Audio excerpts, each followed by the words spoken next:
지금부터 사랑과 기도로 만들어가는 생명 있는 방송 크리스찬 헤럴드 방송을 시작합니다.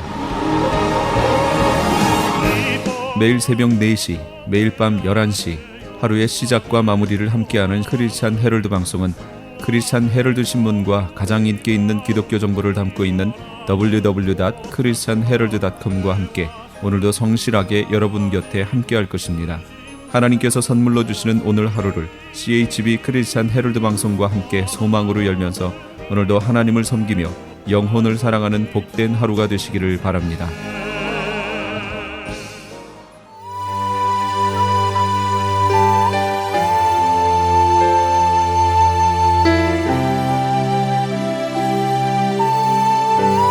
이 새벽을 주님과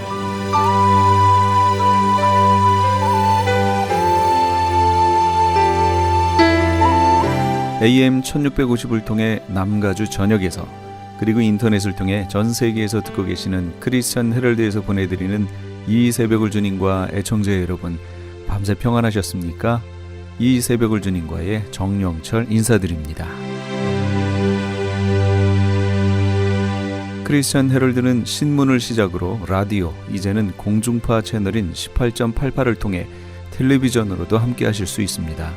이 시간에 방송되는 모든 목사님들의 설교를 인터넷 웹사이트 www.chtv1888.org를 통해 다시 들으실 수 있습니다. 하루를 귀한 말씀과 찬양으로 함께 하시는 시간 되시기 바랍니다. 이 시간에는 먼저 프레이즈 교회의 계시록 강의 시간입니다. 오늘은 계시록에 나와 있는 14만 4천 두 증인 아이와의 관계란 제목의 하나님의 말씀 전해주시겠습니다.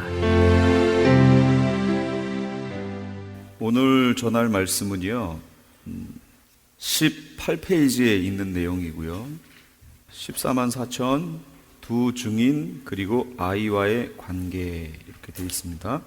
오늘 말씀 부분이 상당히 중요한 것은 계시록을 해석하는 데 있어서 오늘 말씀드리는 14만 4천 그리고 두 증인 그리고 아이와의 관계가 이게 정립이 안 되면 계시록이 해석이 안 됩니다. 아무리 성경을 여기 읽어보셔도 14만 4천 얘기 나왔다가 14만 4천 얘기는 쑥 없어지고 갑자기 두 증인이 등장했다가 두 증인도 이제 올라가 버려서 없어지지요.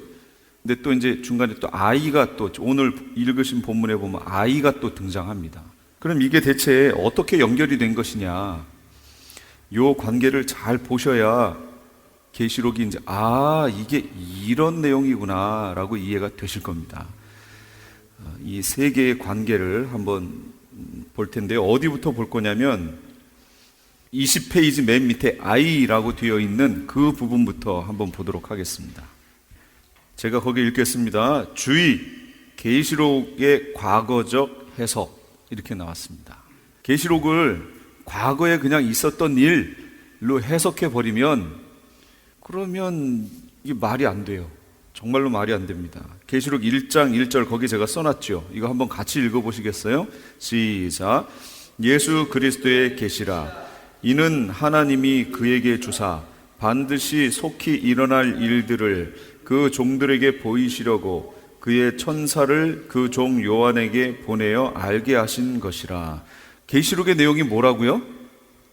속히 일어날 일이에요. 그러니까 미래형의 일이란 말이에요. 이거를 과거형으로 해석을 해버리면 이거 참 해석하기가 애매해집니다. 그런데 여기 계속 읽어보셔서 아시겠지만 이 중에 어떤 부분들은 예를 들면 일곱 교회 얘기는 이미 그 당시에 있었던 일이죠. 그래서 성경에도 현재 있는 일과 그랬잖아요. 그건 그때 있었던 일이에요. 그러나 앞으로 될 일, 인 떼는 일, 나팔 부는 일, 대접 떨어지는 일, 이거는 앞으로 되어질 일이에요. 어느 시점인가 갑자기 일어나게 될 것이다, 그런 얘기예요. 그러니까 아직도 인이 안 떼졌다, 그런 얘기죠. 이게 순식간에 떼지면서 나팔로 이제 들어가게 될 겁니다. 자, 그러면 이게 시간을 많이 필요로 하는 거기 때문에 빨리빨리 넘어가도록 하겠습니다. 계시록 12장 5절, 이 말씀이 상당히 중요한 포인트를 갖고 있는 말씀이에요. 12장 5절 제가 읽을 테니까 다시 한번 의미를 잘 따라가 보세요. 여자가 아들을 낳으니 이는 장차 철장으로 만국을 다스릴 남자라. 이 아이를 하나님 앞과 그 보좌 앞으로 올려가더라. 여자가 나오고 아이가 나옵니다. 아이. 그럼 여기서 여자는 누군가? 그 12장 1절에 있습니다. 하늘에 큰 이적이 보이니 해를 옷 입은 한 여자가 있는데 그 발 아래에는 달이 있고 그 머리에는 12별의 관을 썼더라. 이 여자가 아이를 베어 해산하게 되매 아파서 애를 쓰며 부르짖더라. 이렇게 나왔습니다. 그리고서 그게 5절로 이어진 거예요. 여자가 아들을 낳으니 이는 장차 철장으로 만국을 다스릴 남자라. 그 아이를 하나님 앞과 그 보좌 앞으로 올려가더라. 이렇게 나왔어요. 그럼 여기 아이가 처음에 딱 읽었을 때 누구로 보이나요? 처음에 딱 보면 예수님 얘기구나. 이거 막 철장으로 만국을 다스릴 남자 막 이렇게 나오니까 예수님 얘기구나. 이렇게 됩니다. 그럼 여자는 누가 되는 거예요? 마리아가 되죠. 그러면 이것을 보는 우리 입장에서 봤을 때 그 일은 미래 일이에요? 과거 일이에요? 과거가 되는 거죠. 그러니까 이렇게 해석하면 안 된다 그 얘기예요. 앞으로 될 거라고 그랬잖아요. 이거는 과거의 일이 아닙니다. 앞으로 될 미래의 일이에요. 그러니까 여기에서 아이는 예수님이 아니란 얘기죠. 그러니까 여기 있는 여자도 마리아가 아닌 거예요. 마리아를 여기다 대입해 갖고 읽어보세요. 그럼 말이 되나? 이 뒤에까지 쭉 한번 읽어보세요. 그럼 말이 안 돼요. 시간이 없으니까 말이 안 된다는 걸 그냥 넘어갈게요. 한번 읽어보세요. 그럼 진짜 말이 안 됩니다. 어떤 사람들은 여기 여자를, 그러니까 여기 아이를 예수님이라고 또 봐요. 대신 여자를 마리아로 보는 게 아니라 이스라엘로 보는 거예요. 이스라엘. 그래도 어쨌든 과거적인 해석이죠. 그리고 여기다가 집어넣어 보세요. 말이 안 돼. 말씀 그대로 가보라니까요. 여긴 쭉 읽어보시면 말이 안 돼요. 그럼 이걸 어떻게 해석해야 되느냐? 이제 지금부터 해석할 겁니다. 잘 보세요. 12장 5절에 포인트들이 거기 다 숨어져 있어요. 첫째, 철장으로 만국을 다스릴 남자. 거기부터 볼까요? 그 뒷페이지로 이제 가시면 21장에 철장 권세 이렇게 나왔습니다. 그럼 이걸 보고 우리는 예수님 얘기구나. 철장으로 만국을 다스린다고 그랬으니까 이렇게 오해할 수 있는데 계시록 19장 15절에 있는 말씀을 같이 읽어볼게요. 19장 15 거기 다 있습니다. 시작. 그의 입에서 예리한 검이 나오니 그것으로 만국을 치겠고 친히 그들을 철장으로 다스리며 또 친히 하나님 곧 전능하신 이의 맹렬한 진노의 포도주 틀을 밟겠고. 여기 19장 15절은 예수님이 지상 재림하시는 장면입니다. 그러니까 여기에 있는 이 철장으를 다스리며 하는 이분은 누구예요? 예수님이에요. 이건 예수님. 19장 얘기는 예수님 얘기예요. 그럼 그 밑에 있는 계시록 2장 26, 27절 읽어볼게요. 같이요. 시작. 이기는 자와 끝까지 내 일을 지키는 그에게 만국을 다스리는 권세를 주리니 그가 철장을 가지고 그들을 다스려 질그릇 깨뜨리는 것과 같이 하리라. 나도 내 아버지께 받은 것이 그러하니라. 그러면 여기 철장으로 만국을 다스리는 권세는 예수님만 있는 건 아니죠. 요걸 간과해버리니까 예수님 하고 단정을 해버린다 그 얘기예요. 아니요, 성도들도 이렇게 된다 그 얘기예요 지금. 그러니까 일단 아이가 예수님일 확률과 예수님이 아니고 여기서 이긴 자들이 될 수 있는 확률 두 개로 나눠졌지요. 벌써 두 개로 나눠졌습니다. 아직 예수님인지 모르겠어요. 어쨌든 아이가 반드시 예수님이다 라는 건 아니에요. 지금 거기까지 나왔어요. 자, 그 다음에 볼까요? 남자라고 나왔습니다. 남자. 계시록 14장 4절 같이 한번 읽어볼까요? 시작. 이 사람들은 여자와 더불어 더럽히지 아니하고 순결한 자라.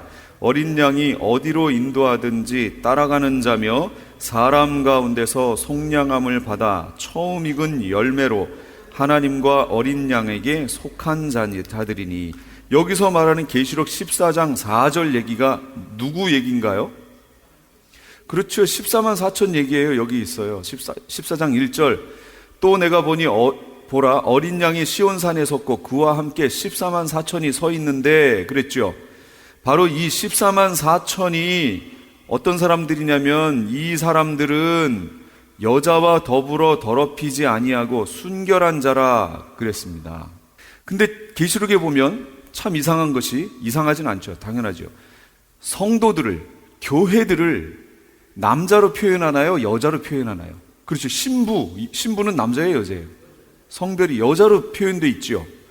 교회, 성도를 주로 여성으로 표현합니다. 여자로, 신부로. 그런데 여기 계시록을 잘 보시면 14만 4천에 대한 표현을 잘 보시면 이 사람들은 여자와 더불어 더럽히지 아니하고 순결한 자라 이렇게 나옵니다. 뭘로 표현하고 있죠? 남성적인 성격으로 표현을 하고 있죠. 예, 남성으로 표현을 하고 있어요. 그러니까 일반 성도와 교회 휴거할 성도들까지 다 포함해서 다 여성적인 표현으로 쓰고 있지만 여기 14만 4천 하나님의 종들에 대해서는 남성적인 성격으로 표현을 하고 있습니다. 남성이에요. 이것이 왜 중요하냐? 아까 여기 보셨을 때 아이가 아들이에요, 딸이에요? 여자가 아들을 낳으니 그랬단 말이에요. 아들을 낳았어요. 딸을 낳은 게 아니라 아들을 낳았어요. 남성이죠. 남성을 낳았어요. 그러니까 이것을 통해서 우리가 짐작해 볼 수 있는 것이 뭐냐면 아이는 14만 4천일 확률이 높겠다라는 거예요. 성경에 보면 이 성적인 남성이냐 여성이냐를 이렇게 봤을 때 반드시 예수님일 필요는 없는 거죠. 지금 만약에 예수님이 돼버리면 과거적인 해석이 되니까 분명히 이 계시록은 미래에 속히 될 일이라고 했으니까 예수님이 아니어야 맞죠. 예, 예수님이 아니어야 맞아요. 예수님이 아니라면 아까 봤을 때 철장으로 만국 권세를 다스리는 건 이긴 성도들이죠. 이긴 자들이에요. 그들이에요. 근데 그들이 누군지는 모르겠어요. 근데 지금 여기 성을 남자 아들을 낳았다라는 걸 통해서 14만 4천을 추적해 봤더니 14만 4천이 아들 남성으로 표현이 돼 있는 거예요. 그러면 여기서 아이는 14만 4천일 확률이 높아지죠. 이들은 벌써 이기고 지금 시온산 위에 가 있는 거 아니에요. 그렇죠? 자, 거기까지 갔어요. 그 다음 걸 한번 볼게요. 올라갔다라는 표현이 나옵니다. 올라갔다. 계시록 11장 12절 말씀입니다. 하늘로부터 큰 음성이 있어 이리로 올라오라 함을 그들이 듣고 구름을 타고 하늘로 올라가니 그들의 원수들도 구경하더라. 여기 하늘로 올라간 사람들이 누구예요? 누구요? 14만 4천이요? 예, 두 증인. 여기 지금 11장 여기는 두 증인 얘기예요. 두 증인이 올라갔어요. 중간에 올라가 버렸어요. 올라갔는데 그러면 제가 이거를 그림을 여기서 그려가지고 설명을 해드려야 그게 편할 것 같은데요. 자, 이렇게 역사가 흘러갑니다. 흘러가는데 이게 7년 환란 기간이고요. 여기가 이제 전 3년 반이 되겠고 여기가 후 3년 반이 될 겁니다. 이렇게 돼 있어요. 그러면 여기에서 어디를 보셔야 정확하게 이게 이제 나올 거냐면요. 계시록 11장 7절. 11장 7절에 보세요. 한번 읽어 주시겠어요? 시작. 그들이 그 증언을 마칠 때에 무저갱으로부터 올라오는 짐승이 그들과 더불어 전쟁을 일으켜 그들을 이기고 그들을 죽일 터인즉 이렇게 나왔습니다. 여기 보시면 그들이 그 증언을 마칠 때 여기 이제 그들이 누구예요? 두 증인이에요. 두 증인. 여기에서 지금 표현된 건 두 증인이에요. 두 증인이 증언을 마칠 때 무저갱으로부터 올라오는 짐승이 있어요. 이 짐승이 그들과 더불어 전쟁을 일으켜서 그들을 이기고 그들을 죽일 거래요. 그럼 잘 보세요. 14만 4천에 지금은 14만 4천이라는 말을 쓰면 안 되죠. 두 증인이란 말을 써야죠. 두 증인의 사역 기간이 얼마나 되나요? 1260일이었어요. 그러니까 여기 이 말씀대로 치면 지금 두 증인이 언제 죽냐면 1260일이라고 하는 자기들의 사역 기간이 끝나면 이제 죽는 거죠. 그 시점이에요. 그 시점하고 여기 무저갱에서 올라온 짐승이 하나가 있습니다. 여기 이제 우리가 앞으로 보겠지만 13장에 나와요. 무저갱에서 올라온 짐승이 누구였어요? 그게 이제 바다에서 올라온 짐승이란 뜻이에요. 그게 같은 거예요. 그럼 바다에서 올라온 짐승이 누구에게 빙의가 된다고요? 적그리스도. 7년 환란 기간 중에 앞에 전 3년반에는 바다에서 올라온, 무저갱에서 올라온 짐승이 없어요. 아직 무저갱에 있어요. 못 올라왔어요. 근데 전 3년반이 끝나는 거의 시점 5개월 전에 황충의 재앙이 있다고 그랬죠. 그때 무저갱에서부터 올라옵니다. 올라와서 본격적으로 이 바다에서 올라온 짐승이 자기의 영향력을 미치는 게 후 3년반 기간이에요. 이건 정해졌어요, 그냥 아예. 요때 행사가 될 거예요. 그러니까 여기 이 두 증인의 사역이 끝나는 지점하고 밑에서 올라오는 짐승의 교차 지점을 딱 보면 어떻게 돼요? 전 3년 반 기간 동안에 두 증인이 활동을 하게 될 것이고, 교차되는 지점을 따져보면 그 다음에는 후 3년 반을 여기에서 두 짐승이 활동을 하죠. 바다에서 올라온 짐승, 땅에서 올라온 짐승. 바다에서 올라온 것이 바로 무저갱을 얘기합니다. 이렇게 돼 있어요. 그 두 증인이 전 3년 반 활동하고 두 짐승이 후 3년 반 활동하게 돼 있습니다. 이렇게 돼요. 근데 그 교차점이 어디냐? 전 3년만 후 3년만 만나는 그 지점이에요. 거기에서. 그러니까 결국은 두 증인은 언제 죽어서 부활하고 승천한다는 얘기예요. 여기 전 3년 반 후 3년 반 넘어가는 그 지점, 여기에서 3일 반 동안 있다가 시체로 있다가 부활해서 이리로 올라오라 라는 얘기를 듣고 올라갑니다. 이리로 올라오라. 그 내용이 지금 거기 보신 내용이에요. 이리로 올라오라. 그런데 계시록을 쭉 보시면 올라오라 라는 내용이 두 번이나 더 있습니다. 하나는 사도 요한에게 이리로 올라오라 라고 하셨어요. 그거는 환란 시작되기 전에 요한으로 하여금 올라와서 앞으로 될 일을 너에게 보여주겠다, 이렇게 됐을 때 올라오라는 얘기였고, 그건 휴거 아니에요. 자꾸 그걸 휴거라고 얘기하는데 그건 휴거랑 전혀 상관없는 얘기입니다. 그리고 또 한 번 올라가는 얘기가 있어요. 그게 뭐냐면 오늘 아까 읽으셨던 그 아이 얘기예요. 아이.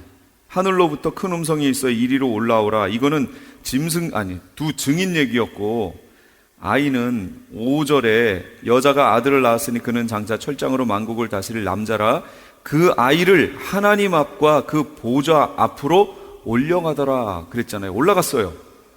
그럼 계시록상에서 올라간 사건이 두 개가 있다는 얘기예요. 요한은 완전히 다른 성격이니까 그건 빼버리고요. 두 개의 사건이 있는데 그게 바로 이 지점이라는 거죠. 이 지점.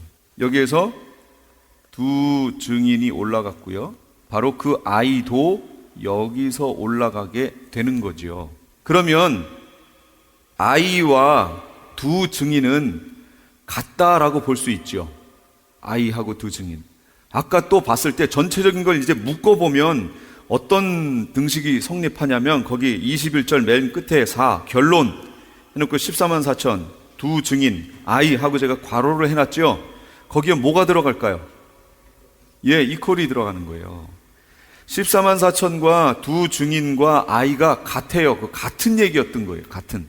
근데 표현만 다르게 했어요.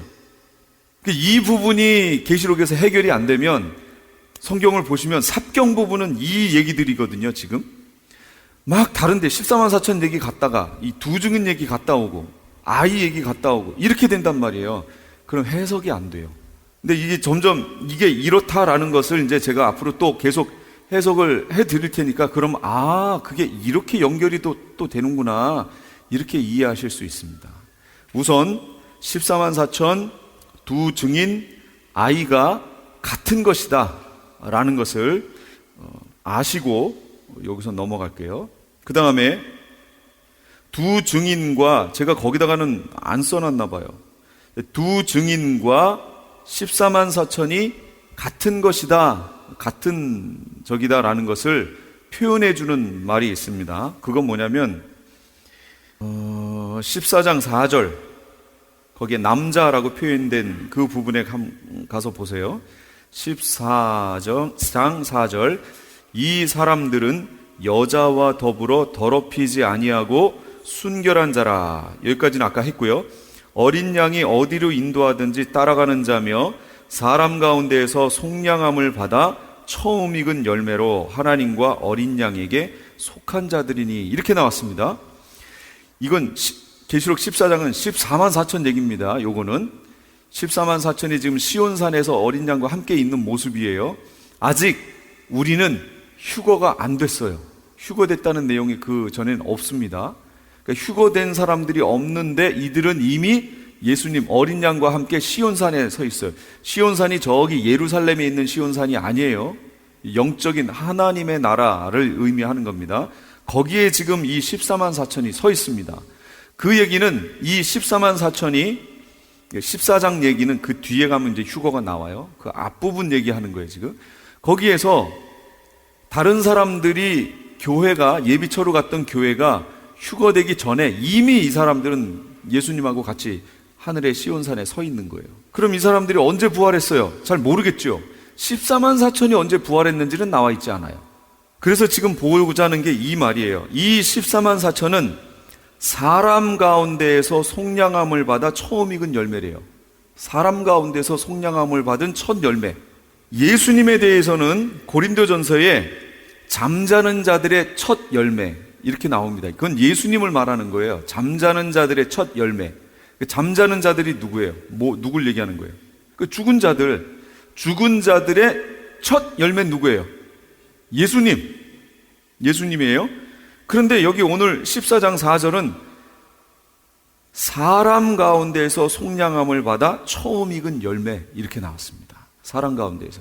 그러니까 이건 예수님을 뺀 나머지 우리 인류 중에 사람들 중에 처음 익은 열매라는 거예요. 그럼 여기서 보여드렸잖아요. 이전에 여기는 이제 우리 신약 시대일 뿐 아니라 지금 우리 시대지요.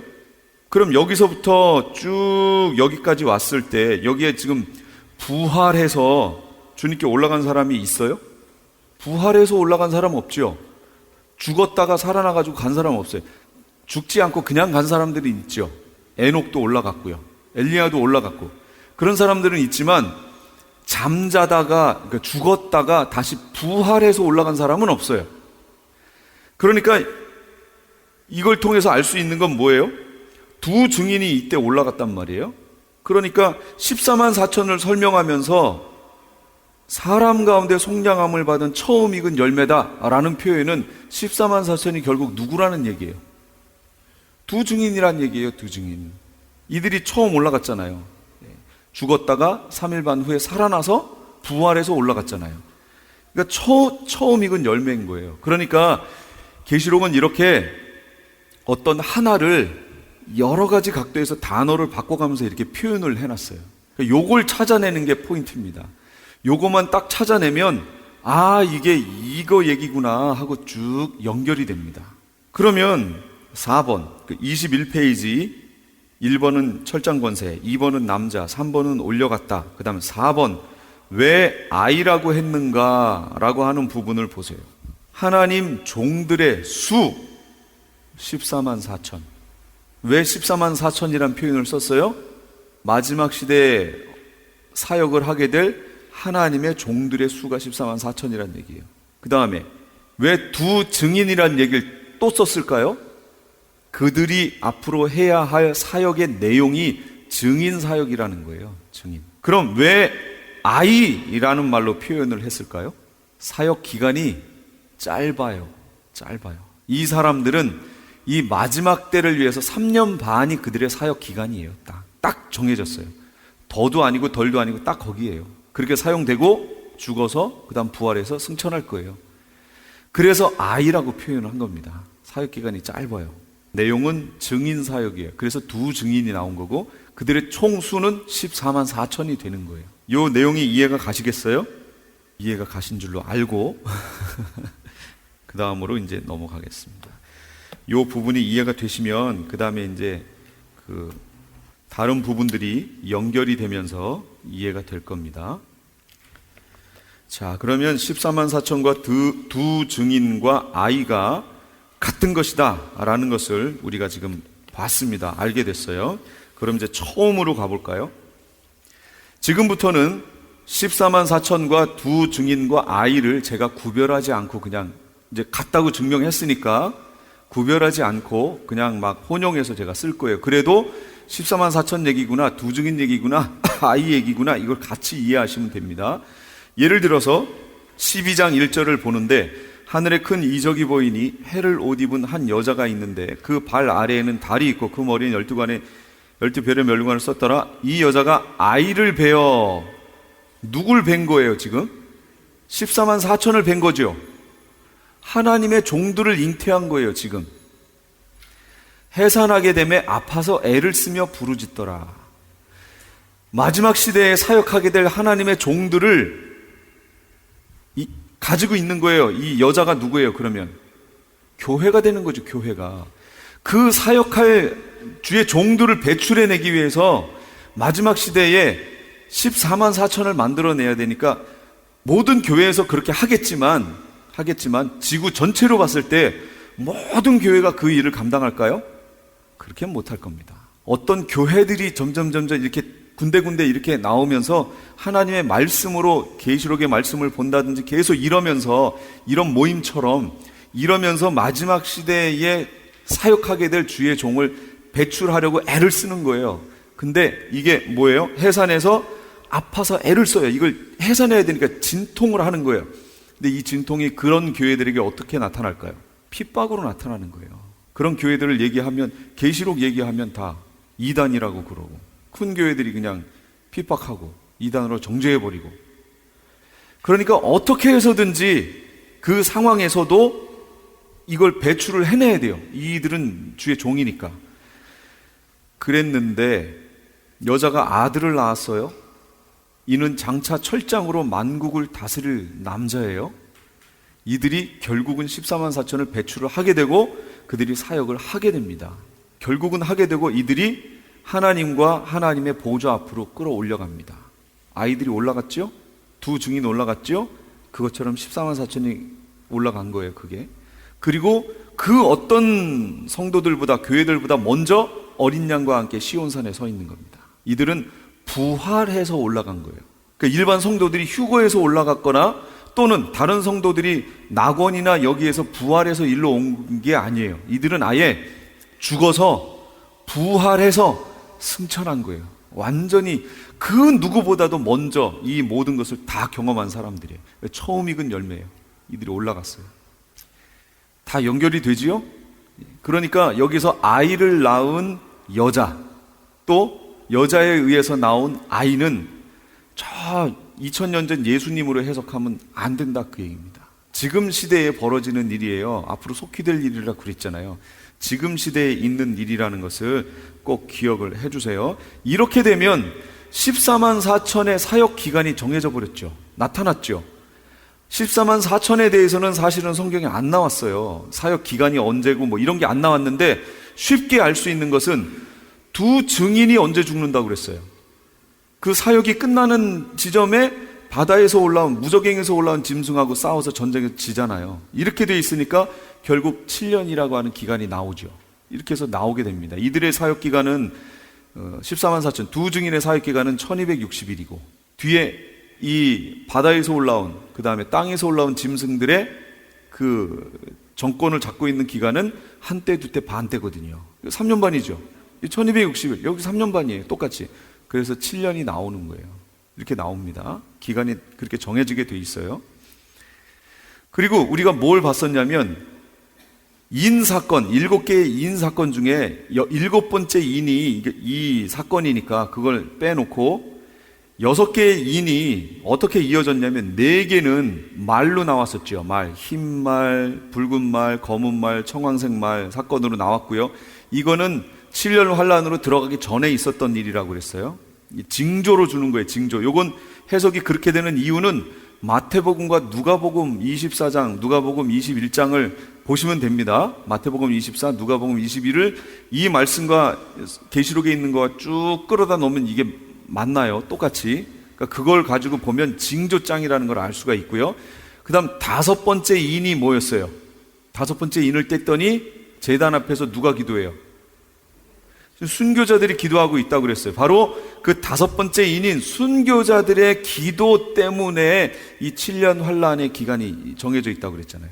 이들의 신원하는 기도 때문에 그 기도를 하나님이 들어주시기 위해서 이 7년 환란이라는 기간이 1차적으로는 그래서 존재한다고 얘기했습니다. 그리고 마지막 6번째 인을 뗐더니 마태복음 24장에 나와 있는 것처럼 예수님이 거기서 재림하시는 장면이 나옵니다. 그러니까 7년 환란 이 끝부분이지요. 인 사건 안에 이 모든 내용이 다 들어있었죠. 6장까지요. 6장까지가 바로 6개의 인 사건이고요. 그 다음 8장이 7번째 인, 그러니까 7 나팔이 부러지기 시작하는 거예요. 그럼 그 사이에 7장이라는 게 있는데 이 7장이 삽경이었습니다. 이 삽경이 들어가서 한 일이 뭐냐면 6장에 나와 있던 6개의 인 사건, 그 기간 동안에 벌어지게 될 다른 일을 설명하고 있었어요. 거기에다가 다른 일. 그럼 무슨 일이냐?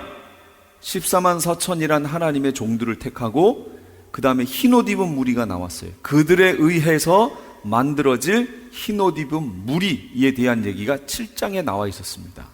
그러니까 그 7장을 이렇게 내려놓고 삽경을 쫙 내려놓고 성경을 6장하고 8장을 이렇게 이어보시면 그게 본경이, 시간 순서대로 가는 본경이 딱 만나는 거예요. 인 떼지는 순서대로 그대로 이렇게 흘러갑니다. 근데 그 사이에 이 삽경이 들어갔어요. 14만 4천, 그 다음에 그들의 사역에 의해서 만들어지는 흰옷 입은 무리가 여기 등장합니다. 여기까지 이해가 되세요? 이거 다 했던 건데. 그러니까 계시록을 읽어 오셔야 돼요. 그래야 제가 지금 이렇게 막 가는 게 이해가 되죠. 안 읽어 오시고 여기서 수동적으로 그냥 따라가시려고 하면 못 따라가요. 여기서부터는 이제 제가 막 이리 갔다가 요리 갔다 막 이래야 되거든요. 왜냐하면 삽경 부분 할 거예요, 지금. 그러니까 삽경은 이게 어떻게 특별히 정해진 게 아니라 그 사이 기간에 있을 일을 다른 각도에서 이렇게 보여준 거라서 전체적인 흐름이라고 하는 그 안에서 제가 이게 여기라고 이렇게 설명을 해야 되니까 이제부터는 성경을, 계시록을 최소 14장까지 안 읽어오시면 이해가 안 가십니다. 제가 막 왔다 갔다 할 거예요. 그리고 10장부터요 14장까지는 10장부터 10, 11, 12 읽다가 아이고 졸려 내일 읽어야지 하고 그 다음날 14, 13, 14 이렇게 읽으시면 내용이 이해가 안 가요. 연결이 안 돼요, 거기는. 그래서 10장에서부터 최소한 15장까지는 못 읽어도 14장까지는 한 번에 보셔야 돼요. 한 번에 쫙 성경을. 그렇게 보셔야 순서가 이렇게 돼 있구나를 아시고 그 다음에 설명을 들으셔야 이해가 쉬우실 거예요. 18페이지에 있는 14만 4천을 한번 볼게요. 1번 14만 4천 선택 계시록 7장 3, 4절 같이 읽겠습니다. 시작. 이르되 우리가 우리 하나님의 종들의 이마에 인치기까지 땅이나 바다나 나무들을 해하지 말라 하더라. 내가 인침을 받은 자의 수를 들으니 이스라엘 자손의 각 지파 중에서 인침을 받은 자들이 14만 4천이니 이렇게 나왔습니다. 하나님의 종들이에요. 이거는 하나님께서 정하신 거예요. 내가 하나님의 종 돼야지 해서 된 게 아닙니다. 이거는 하나님의 일방적인 선택에 의해서 만들어진 겁니다. 이들에게 이제 삽경인 10장부터 사명이 부여됩니다. 계시록 10장 11절 거기 나와 있습니다. 2번 사명 부여 이렇게 나왔죠. 10장 11절 같이 읽을게요. 시작. 그가 내게 말하기를 내가 많은 백성과 나라와 방언과 임금에게 다시 예언하여야 하리라 하더라. 이거는 1차적으로 누구에게 하신 말씀이냐면 사도 요한에게 하신 말씀이에요. 근데 사도 요한에게 하신 말씀이지만 이것은 곧 하나님의 종들에게 하신 말씀입니다. 왜냐하면 지금 사도 요한이 이 말씀을 받아서 누구에게 줘야 돼요? 하나님의 종들에게 줘야죠. 그리고 하나님의 종들은 누구에게 줘요? 성도들에게 주잖아요. 이것은 사도 요한에게 준 1차적으로는 그래요. 성경 본문상의 내용을 보면. 그러나 1차적인 의미가 그런 거지 실제적 의미는 하나님의 종들, 이때 사역하게 될 하나님의 종들에게 주신 말씀이다라는 얘기예요. 이게 사명 부여하시는 내용이에요. 바로 14만 4천에게 사명을 부여합니다. 근데 이 14만 4천이 복음을 전하는 대상이 누구냐면 네가 많은 백성과 나라와 방언과 임금에게 다시 예언하여야 하리라. 성경에서 계시록에 보면 이스라엘 말할 땐 이스라엘이에요. 그런데 이스라엘을 제외한 나머지 열방, 모든 열방에 대해서는 이렇게 표현해 놨어요. 다른 데도 이렇게 나옵니다. 많은 백성과 나라와 방언과 임금에게. 이건 전 세계를 말하는 거예요. 그러니까 14만 4천의 사역의 대상은 이스라엘이 아니고 전 세계에 있는 흩어져 있는 성도들이라는 거죠. 예, 전 세계, 이 지구상에 있는 모든 이들에게 사역의 대상이 그래요. 그러니까 결국 우리도 14만 4천이라고 하는 이 마지막 시대에 사역하게 될 이 하나님의 종들의 사역의 대상이 되고 그들의 말을 잘 분별해서 우리가 들어야 한다라는 얘기입니다. 이들은 하늘을 닫을 권세도 있고요, 자기들을 치려고 하는 자들을 죽일 권세까지 있습니다. 아무도 이들을 못 건드립니다. 그 정도의 권세가 있어요. 하늘을 닫고 비를 내리게도 하고 막 이런 권세들이 이들에게 있습니다. 그러니까 7년 환란 중에 전 3년 반에도 그런 일이 벌어지고요, 후 3년 반에도 비슷한 일이 벌어집니다. 하늘에서 막 불을 내리게 하는 일도 벌어지고요, 7년 환란 기간에 초자연적인 일도 막 벌어질 겁니다. 그런데 전 3년 반 기간 동안에 벌어지는 것은 주로 하나님의 종들에 의한 사역으로 드러나는 거예요. 후 3년 반에는 하나님의 종들에 의한 사역이 아닙니다. 그런 초자연적인 일들이 바로 바다에서 올라온, 그리고 땅에서 올라온 짐승에 의해서 벌어지는 일이에요. 그러니까 구별을 해야 돼요. 그걸 막 하늘에서 불이 내리네, 어우 하나님이네 하고 쫓아갔다가 큰일 나는 거예요. 이제 그러니까 분별력이 있어야 한다, 그 얘기죠. 분명히 모양새는 비슷하게 초자연적으로 나타나겠지만 전 3년 반 기간에는 주의 종들에 의해서, 하나님의 종들에 의해서, 후 3년 반은 이 짐승들에 의해서 벌어지는 일이에요. 구별을 하셔야 됩니다. 이거를 정확하게. 그 다음에 3번 사명 감당, 계시록 11장 7절입니다. 그들이 그 증언을 마칠 때에 무적행으로부터 올라오는 짐승이 그들과 더불어 전쟁을 일으켜 그들을 이기고 그들을 죽일 터인즉 그랬습니다. 아까 본 거죠? 사명 감당을 잘 하고요, 실제 이들은 순교합니다. 그리고 죽었다가 3일 반 후에 부활하고 다시 승천합니다. 이게 바로 11장 7절에 있는 말씀이에요. 거기 써놨죠. 제가 두 증인이 사역을 마치는 시점에 짐승이 올라오게 된다. 그 두 시점이 만나는 지점이 언제인가? 전 3년 반이 끝나고 후 3년 반이 시작되는 지점이다. 그렇게 나왔습니다. 그러니까 바로 여기 전 3년 반 기간에 이들의 사역이 끝나는 그 시점을 중심으로 성도들이 어디로 갈 거냐면 광야로 갈 겁니다. 그 광야가 뭐냐? 그게 예비처입니다. 자, 그 내용이 바로 12장에 있는 내용이에요. 자, 보세요. 12장 13절. 용이 요 앞에 있습니다. 보세요. 용이 자기가 땅으로 내쫓긴 것을 보고 남자를 낳은 여자를 박해하는지라. 남자를 낳은 여자를 박해해요. 그럼 여기 남자가 누구였어요? 아까 14만 4천, 또 두 증인, 또 아이였죠. 이 아이를 낳은 여자를 박해했어요. 그럼 여자가 누구라고 그랬죠? 마지막 시대에 깨어있는 교회를 말하는 거예요. 이 교회를 핍박하기 시작합니다.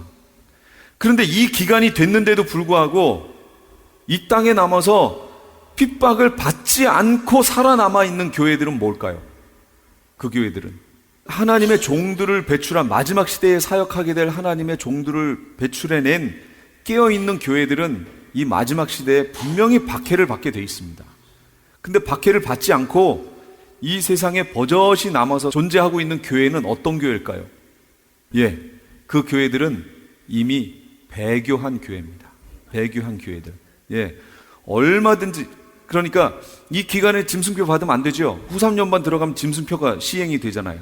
그러니까 그것만 봐도 여기서 살아있으면 안 되는 사람들인데 버젓이 살아있고 그냥 교회 간판 걸고 그냥 있어요. 그럼 그 사람들은 뭐예요? 이 하나님이 기뻐하시는 그 교회가 아니라는 거죠. 이게 이제 알곡이냐 쭉정이냐 가라지냐 이게 갈려지는 겁니다. 그래서 마지막 시대에 이 두 증인들의 그 사역에 귀를 기울여야 돼요. 정말로 마지막 시대에 선포되어야 되는 하나님의 말씀이 뭔지 귀 기울여야 되고요. 이 시대는 풍요와 복과 이런 게 아니에요. 이거 아닙니다. 정말 잘 구별해서 들으셔야 됩니다. 하나님이 지금 광야로 가야 되는데 그들에게 주면 이 사람들이 그거 가지고 뭐 하게요? 광야 가가지고 그걸로 뭐 할 거야 대체? 할 게 없잖아요. 할 게 없어요. 그랬는데 남자를 낳은 여자를 박해했더니 그 여자가 큰 독수리의 두 날개를 받아 광야 자기 곳으로 날아가 거기서 그 뱀의 낯을 피하여 한때 두때 반때를 양육받음에 이렇게 나옵니다. 여자가 아까 교회라고 그랬죠. 깨어있는 교회들이에요. 이 교회가 한때 두때 반때를 광야에서 보냅니다. 이 광야가 어디예요? 그게 예비초입니다. 예비초예요. 그랬더니 이 뱀이 이제 어떻게 하나 보세요. 여자의 뒤에서 뱀이 그 입으로 물을 강같이 토하여 여자를 물에 떠내려가게 하려 하되 땅이 여자를 도와 그 입을 벌려 용의 입에서 토한 강물을 삼키니 용이 여자에게 분노하여 돌아가서 그 여자의 남은 자손 곧 하나님의 계명을 지키며 예수의 증거를 가진 자들과 더불어 싸우려고 바다 모래 위에 서 있더라. 이렇게 나왔죠. 하나님의 계명을 지키며 예수의 증거를 가진 자들. 아니 예비초로 갔잖아요. 지금 교회 깨어있는 교회들이. 근데 그 여자의 남은 자손이 이 기간 동안에 예비초로 안 가고 남아있다는 얘기예요. 땅에. 이들이 누구냐면 하나님의 계명을 지키며 예수의 증거를 가진 자들이에요. 이들이 누가 될 거예요 이제? 이들이 순교자가 될 거예요. 이들은 짐승표를 안 받을 거란 말이에요. 당연히 안 받겠죠? 그러니 이들이 여기에서 짐승표를 안 받고 있다가 걸리면 어떻게 돼요? 순교하는 거예요. 그러니까 이들이 순교자의 반열에 들어갑니다. 그래서 순교자의 수가 차기까지 이란 말이에요. 순교자의 수가 차기까지. 이들이 죽으면서 순교자들의 수가 차고 그러면서 결국 예수님이 7 대접을 쏟기 시작하시고 신원하시는 내용이 이제 뒤 후반부로 가면서 15장 후로 나오는 거죠. 우리는 휴거돼서 올라가고요. 네, 그런 일들이 벌어집니다. 그러니까 이걸 14만 4천 두 증인 아이 이걸 하나로 보지 않고 성경을 해석하면 해석하기 상당히 힘들 겁니다. 복잡해지지요. 그러나 지금 제가 결론부터 내려놓고 그걸 적용하면서 성경을 이렇게 보니까 성경이 이렇게 풀어지죠. 계시록이 쉽게 보여집니다. 시온산의 14만 4천 다시 이제 우리 교재로 넘어옵니다. 18페이지에 5번 시온산의 14만 4천 계시록 14장 1절에서 3절인데요. 또 내가 보니 어린 양이 시온산에 섰고 그와 함께 14만 4천이 서 있는데 그들의 이마에는 어린 양의 이름과 그 아버지의 이름을 쓴 것이 있더라 하면서 쭉 이렇게 나와 있죠. 14만 4천 택하신 게 언제였어요?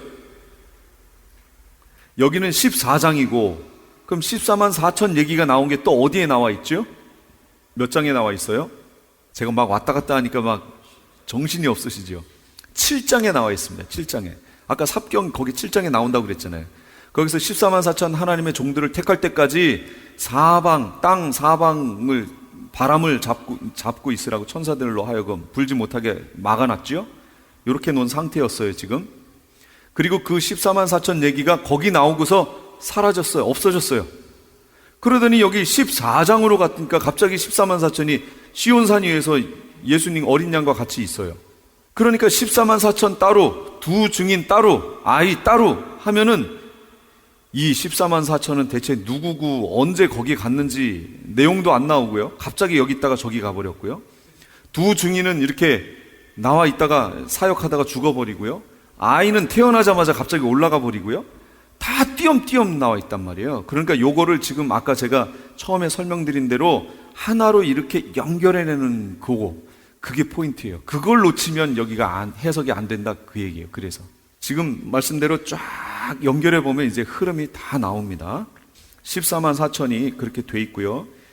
이 14만 4천은 참 특별한 사람들입니다. 왜 특별하냐면 계시록 14장에 또 보시면 14장 2절인가요? 내가 하늘에서 나는 소리를 들으니 많은 물소리와도 같고 큰 우레소리와도 같은데 내가 들은 소리는 검은 고 타는 자들이 그 검은 고를 타는 것 같더라. 그들이 보좌 앞과 네 생물과 장로들 앞에서 새 노래를 부르니 땅에서 속량함을 받은 14만 4천 밖에는 능히 이 노래를 배울 자가 없대요.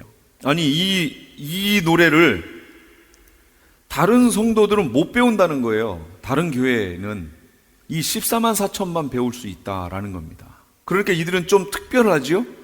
예, 특별합니다. 그러니까 하늘에 상급이 따로 있을까요, 없을까요? 있습니다. 똑같지 않아요. 구원이라고 하는 건 같을 수 있지만 하나님 앞에 갔을 때의 그 영광은 다르다, 그 얘기입니다. 순교자들의 영광이 다르고요, 일반 성도들의 영광이 달라요. 완전히 달라요. 어떤 식으로 다를지는 모르겠어요. 그러나 달라요. 여기 노래를 배우는 것도 이 14만 4천만 배운대요. 다른 사람 못 배워요. 이들만 부를 수 있는 노래라는 거예요. 이들이 나중에 예수님 재림하실 때 군대로 예수님과 함께 서서 내려옵니다. 예수님이 어린 양이 어디를 인도하든지 따라가는 자며 그랬잖아요. 이들이 따라가는 거, 군대로 따라갑니다. 그러면서 이들이 내려오면서 불렀겠죠. 승전가를 불렀겠죠.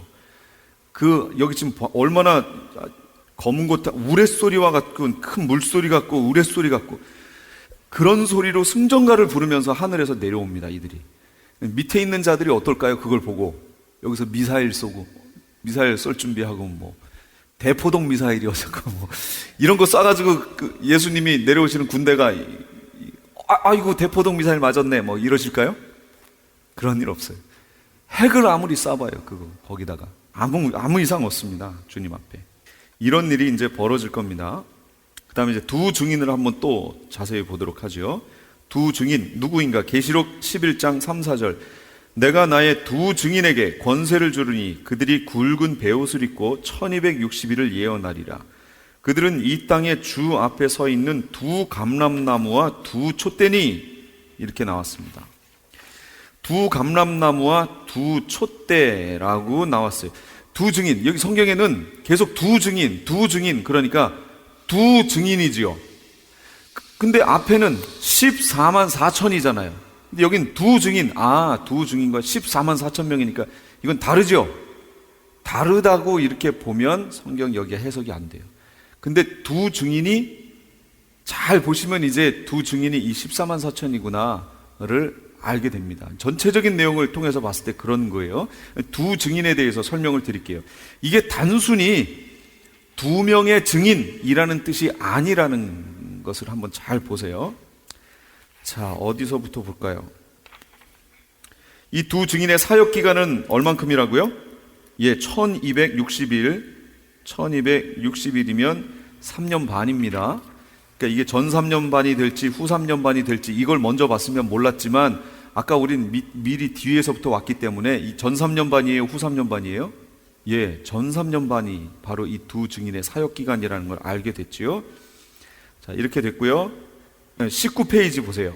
19페이지 3번에 두 증인이라는 단어를 왜 썼는지. 신명기 19장 15절. 사람의 모든 악에 관하여 또한 모든 죄에 관하여는 한 증인으로만 정할 것이 아니요 두 증인의 입으로나 또는 세 증인의 입으로 그 사건을 확정할 것이며, 이렇게 나왔습니다. 그러니까 어떤 것을 확정할 때는 최소 두 증인이 필요합니다. 그러니까 이들이 복음이, 이 마지막에 있을 이 내용, 이 계시록의 내용, 이 복음이, 마지막 복음의 내용이 정확하다라는 것을 증거하러 다닌다라는 거죠. 혼자 다니는 것보다 둘이 다니면서 서로 확증하게 될 것이다 라는 거예요. 나중에 가서 교회 다녔던 사람들이 저는 그런 얘기 못 들었는데요, 이렇게 할 수 없다라는 거예요. 왜요? 예수님이 뭐라 그랬어요? 여기 두 증인을 보낸다고 그랬잖아요. 확실하게 증거하기 위해서 두 증인을 보낸다라는 얘기예요. 나중에 주님 앞에 가서 나는 모르겠는데요 이러면 할 말이 없다는 거예요. 그래서 내가 두 증인을 확증하기 위해서 두 증인을 보내지 않았느냐라고 얘기하시게 될 거라는 거예요. 그럼 거부하지 못하겠죠. 예수님도 70명의 제자를 불러서 각처로 보낼 때 몇 명씩 보냈어요? 둘씩 짝을 지어 보냈어요. 두 증인씩 보냅니다. 반드시 그렇게 하셨어요. 그래서 사역도요, 교회도요, 사실은 팀 사역을 하는 게 좋습니다. 어떤 개인 사역을 하게 되면 그 한 분 목사님의 어떤 게 너무 작용을 하잖아요. 그러나 팀 사역을 하게 되면 그러면 최소 3명 정도가 어울려서 팀 사역하는 게 참 좋습니다. 그 예수님도 12명의 제자지만 성경을 가만 보시면 예수님이 어디 가실 때 꼭 데리고 다녔던 제자 셋이 있죠. 셋만 데리고 갑니다. 그 3명이 함께 어우러져서 팀 사역을 하면 이게 참 좋습니다. 단 셋이 각자의 무엇을 주장하는 게 아니라 그들이 하나님 앞에 깨어 있는 거죠. 그래서 하나님의 음성을 듣고 하나님의 인도하시는 대로 이렇게 사역해 나가는 거. 그래서 서로가 서로에게 견제가 되어지고 어떤 부러움이나 뭐 이런 차원이 아닌 하나님 앞에 서로 잘 서 있는, 이것을 서로 격려해주고 또 같이 서로 위해서 기도해 줄 수 있는, 어떤 사람에게 하나님이 말씀하실 때 어떤 사람들은 들어줄 수 있는 이런 체계로 가져가서 이렇게 팀 미니스트리 하는 게 참 중요하고 좋습니다. 한국에는 그렇게 사역을 하는 그런 동료들이 좀 있습니다. 이런 식으로 두 증인을 주님께서는 보내실 거고 마지막에 분명히 두 증인에 의해서 사역이, 계시록의 말씀이 증거될 것이고 주님이 그 사역을 전 3년 반 기간 동안에 하실 겁니다. 그때 깨어서 그들이 증거하는 그 내용을 정확히 들으셔야 돼요. 지금까지 LA 한인타운에 있는 프레이즈 교회의 요한계시록 강의였습니다. 오늘 말씀의 뒷부분은 목요일 새벽 4시에 들으실 수 있습니다. 프레이즈 교회는 오는 7월 9일 토요일에 계시록 2차 세미나가 오전 10시부터 오후 4시까지 실시되고 다음 날인 7월 10일 주일 오후 2시부터 요한계시록 2차 강해가 10월 말까지 진행될 예정입니다. 요한계시록 세미나와 강해를 듣기 원하시는 성도님들은 2668 웨스트 피커 블루바드, 피커와 캔모어가 만나는 곳에 있는 프레이즈 교회로 오시거나 전화 213-700-9833 213지역 700-9833번으로 문의하시기 바랍니다. 미국 최초 서든 캘리포니아 세미너리 상담심리학 석사와 결혼가족 치료사, 상담심리학 박사 한국어 과정, 캘리포니아 심리학협회가 인정한 서든 캘리포니아 세미너리, 과정 수료 시 캘리포니아 면허 시험 응시 자격이 부여되며 면허 취득 시 직접 클리닉도 오픈하실 수 있습니다. 저렴한 학비, 다양한 장학금으로 학비 걱정도 끝. 한국어로 편하게 배우는 심리학 석박사 과정, 서든 캘리포니아 세미너리 323-529-3339 323-529-3339. 크리스찬 헤럴드 안내입니다. LA 한인타운에 있는 프레이즈 교회에서 다음 달인 7월 9일 토요일에 제2차 요한계시록 세미나를 개최합니다. 계시록 7교회를 시작으로 7년 대환란, 적그리스도는 누구인가, 휴거는 언제 일어나는가, 베리칩은 짐승표인가, 그리고 한 번 구원은 영원한 구원인가 등등 계시록의 핵심 키워드를 중심으로 피터 정 목사의 세미나가 진행됩니다. 세미나 참가비는 교제와 점심 식대비로 10불이며 목사님을 비롯한 사역자들은 참가비가 없습니다. 계시록의 말씀을 배우기 원하는 성도님들은 오는 7월 9일 토요일 오전 10시까지 2668 웨스트 피코 블러버드 LA 한인타운 피코와 캔모어에 있는 프레이즈 교회로 오시거나 전화 213-700-9833 213-700-9833번으로 문의하시기 바랍니다.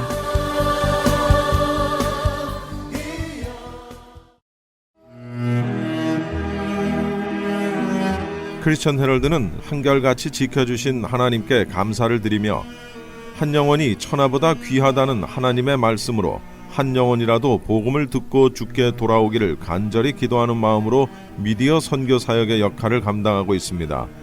이러한 선교 사역의 역할을 감당하는 크리스천 헤럴드는 성도님들의 기도와 격려 그리고 후원이 필요합니다. 여러분 한 분 한 분이 참여할 때 저희 크리스천 헤럴드는 큰 힘을 얻고 이 일을 계속 감당할 수 있습니다. 사랑하는 성도님들의 후원을 간절히 기다립니다. 후원 방법은 일시금으로 특별 후원금 그리고 매달 10불의 천사 후원금이 있습니다. 여러분의 많은 참여를 부탁드립니다. 자세한 안내는 크리스천 헤럴드 213-353-0777 213-353 0777번으로 하시기 바랍니다.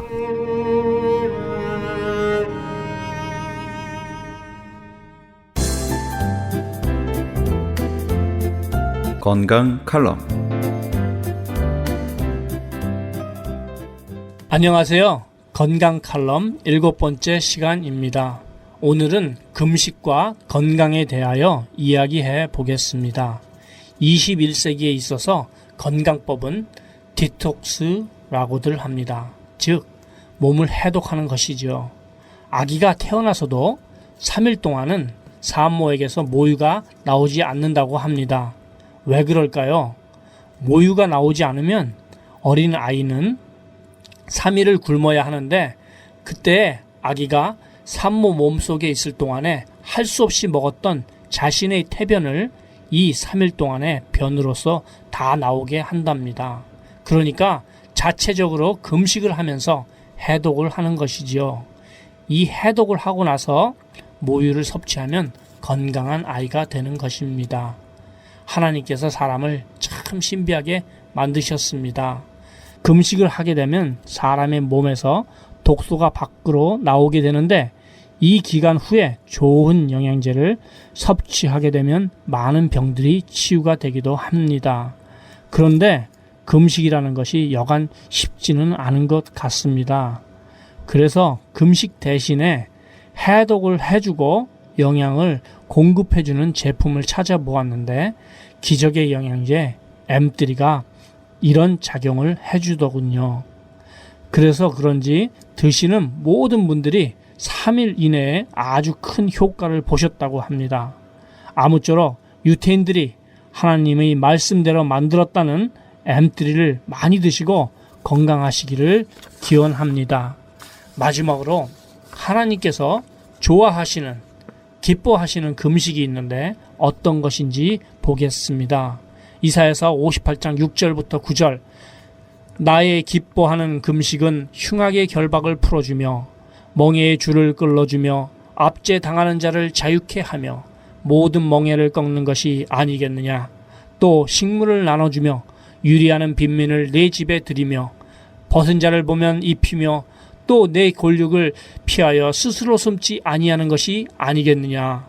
그리하면 내 빛이 아침같이 비칠 것이며 내 치료가 급속할 것이며 내 의가 내 앞에 행하고 여호와의 영광이 내 뒤를 호위하리니 네가 부를 때에는 나 여호와가 응답하겠고 네가 부르짖을 때는 말하기를 내가 여기 있다 하리라. 이것이 하나님의 기뻐하시는 금식이라고 합니다. 전도와 구제를 말씀하시는 것 같습니다. 청취자 성도 여러분, 건강하셔서 각자의 모양대로 좋은 일을 많이 하시기 바랍니다. 무슨 병에 걸렸든지 큰 효과를 주는 신비한 기적의 영양제 M3, 유기농 영양제 M3, 효과가 아주 빠른 영양제 M3, 무료 건강 상담과 기적의 영양제 M3 구입에 관한 문의는 213-435-9600번, 213-435-9600입니다. 감사합니다.